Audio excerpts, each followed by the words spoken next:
News 24 এর প্রতিবেদন প্রচারের পর প্রতিবন্ধী ছেলেকে খুঁজে পেলেন মা। নিউজ 24 এর খবর দেখছি আমরা, ওই মোতাবেক জাগ্রত আপার সাহায্যে ওনার সঙ্গে যোগাযোগ করে আমরা আমাদের বাচ্চাকে পাই। গত 16 মার্চ সব্যসাচে মানসিক ভারসাম্যহীন ব্যক্তিরা শিরোনামে একটি প্রতিবেদন প্রচার করে নিউজ 24।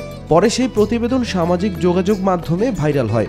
আসলে উদ্যোগটা হচ্ছে আমাদের করোনা ভাইরাস অনেক কিছু মানুষকে শিখাইছে। এই জায়গা থেকে আমি শিখছি, আমার ভিতরে কাজ করছে যে এরা তো খাবার চাইতে পারে না, এরা গোসল করতে পারে না, এদের কষ্টটা বলতে পারে না, সেখান থেকে আমার এই উদ্যোগ। মানসিক প্রতিবন্ধীদের চুল, দাড়ি, নখ কাটা সহ গোসল করিয়ে দিচ্ছে একটি মানবিক সংগঠন। এ নিয়ে প্রতিবেদন প্রচারের পর সম্প্রতি চাঁপাইনবাবগঞ্জ থেকে বিপ্লব নামের মানসিক প্রতিবন্ধী ছেলেকে খুঁজে পায় তার পরিবার। বাড়িতেই থাকতো, তারপরে একজন গলা খাই দিয়েছে। তারপরে আমরা খুঁজে পাই না যখন, তখন আবার নিউজ পেপারে আমরা দেখে, মোবাইলে দেখে তখন আবার আসি। গত ডিসেম্বর মাসে হারিয়ে যান বাক ও মানসিক প্রতিবন্ধী বিপ্লব। ছেলেকে হারিয়ে দিশেহারা হয়ে পড়ে পরিবারটি। বিভিন্ন জায়গায় খোঁজ করেও তার সন্ধান মেলেনি।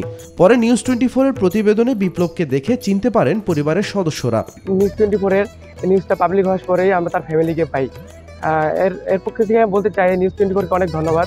পরবর্তীতে স্থানীয় স্বেচ্ছাসেবী সংগঠন, জাগ্রত সমাজ কল্যাণ সংস্থা এবং পুলিশের সহায়তায় বিপ্লবকে পরিবারের কাছে হস্তান্তর করা হয়। আমাদের কাছে অনেক ভালো লাগতেছে। আসলে এরকম কাজ করার তো নিজেকে অনেক সার্থক মনে হচ্ছে, অনেক ভালো লাগতেছে। আর এরকম ভালো কাজের সাক্ষী হয়ে থাকাটা আসলে অনেক ভালো লাগারই কাজ।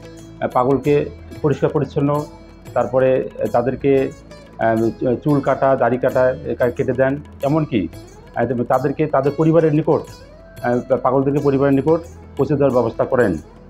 আজকে একজনকে পরিবারের নিকট পৌঁছে দিলেন তারা।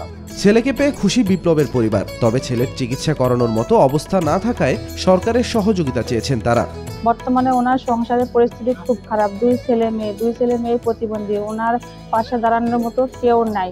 এখন আপনাদের যদি দয়া হয়, কেউ যদি ওনার পাশে দাঁড়ায়, দুটা বাচ্চা নিয়ে কেমন করে চলবে, এরকম যদি সহযোগিতা কেউ করে তাহলে খুব ভালো হয়। এদিকে ভাসমান প্রতিবন্ধী মানুষগুলোর জন্য একটি আশ্রয়ন কেন্দ্র প্রতিষ্ঠা করার দাবি জানান স্বেচ্ছাসেবকরা। যদি আমাকে একটা ঘর বা খাবারের বা থাকার ব্যবস্থা করে দিত, রাখার একটা জায়গা পেতাম এবং আমি আমার টিমদেরকে নিয়ে ওকে পরিচর্যা করতাম এবং ওর ফ্যামিলি দেওয়ার আমার সুবিধা হতো। তো আমি চাই আমার পাশে যারা বিশিষ্ট বিজনেসম্যান তারা যেন আসে, আমি যেন ভালো কিছু করতে পারি এদের জন্য। এদিকে নিউজ 24 এর কারণে ভারসাম্যহীন কিশোরকে মায়ের কাছে ফিরিয়ে দেওয়া সম্ভব হয়েছে বলে জানান দিনাজপুর কোতোয়ালি থানার ইন্সপেক্টর মনিরুজ্জামান মনির। নিউজ 24 ব্যাপকভাবে এই সংবাদটি প্রচার করায় জনমনে এটা জানাজানি হয়ে যায়। এর প্রেক্ষিতে এই বাচ্চাটির পরিবার সংবাদ পেয়ে নিউজ 24 এর কাছে বিষয়টি জানতে চাইলে বাচ্চাটির সন্ধান এই সংগঠনের মাধ্যমে পায় এবং তার প্রেক্ষিতে গত রাত্রে কোতোয়ালি থানায় নিয়ে আসে এবং আজকে তার পরিবারের মাঝে নিউজ 24 এর প্রতিনিধি সহ ওই সংগঠনের প্রতিনিধি সহ আমরা বুঝিয়ে দিতে পারলাম।